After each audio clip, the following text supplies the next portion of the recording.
So for this video, I decided to load up FL Studio. There's been quite a few updates since I last used it. I know this one is technically outdated and needs to be updated itself, but I went ahead and I started working on a lo-fi track, and just a tip I wanted to share real quick.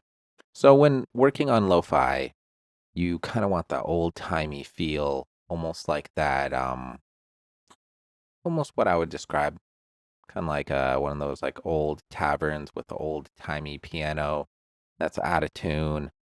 It's got that specific vibe to it.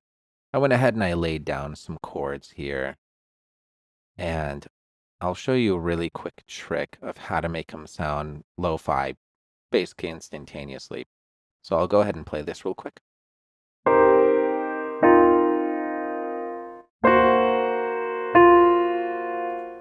So just some simple chords.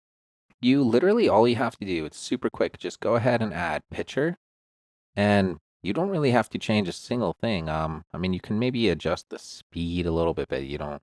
I really don't recommend messing with that much. But yeah, just go ahead, add pitcher as your first effect, and then you can go ahead and add reverb if you want, and other effects, some compressors. But yeah, and literally just click play, and it sounds instantaneously lo-fi. It's something I've been using for a while, so check this out.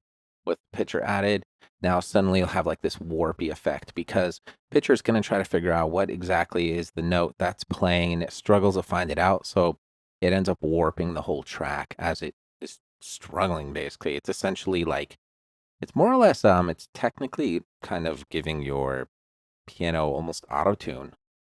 But the problem is there's a lot of notes playing, so it doesn't know which one it is, and it creates this cool warping. So here, check this out. There.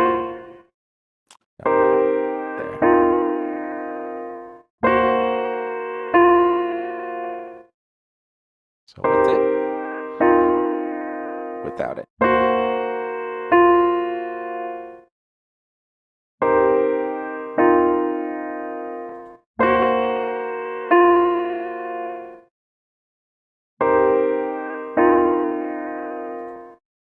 So I'm going to go ahead and build up this track, and I'll see where it takes me. But it was just a quick tip I wanted to share with you guys, let you guys know that there actually is a really, really easy way, if you have FL Studio, to create that lo-fi effect. You can, I mean, I have Ableton loaded up here. Oh, actually, maybe I don't have it loaded up. But with Ableton, you can do it as well. Personally, Reed Stefan actually has a really good lo-fi pack. I use it. It's just, I find it just, it's way easier using the effect rack than it would be if I just went ahead and try to do it on my own. Once the effect rack is made, it just kind of gets lazy, and you just find yourself using it more than you care to admit. Yeah, so here's a variation on Ableton, and you'll see it sounds good. Personally, I just find the one on FL Studio just sounds better. Maybe that's just me. But here.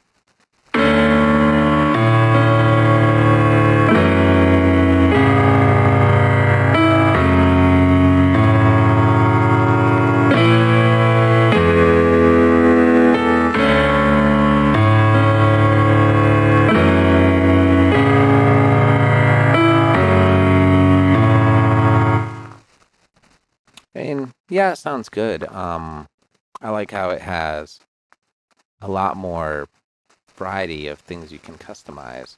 But oddly enough, somehow, just the FL Studio one alone with Pitcher, there's not really much else you got to do to it.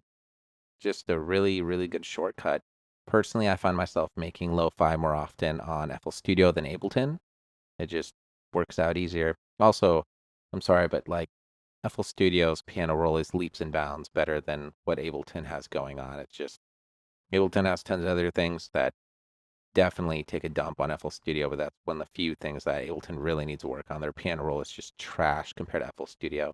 Anyway, but that's besides the point. Hopefully this tip helps you when you're working on lo-fi. It should definitely help speed up your production process, in case you're wondering how to create that old-timey feel.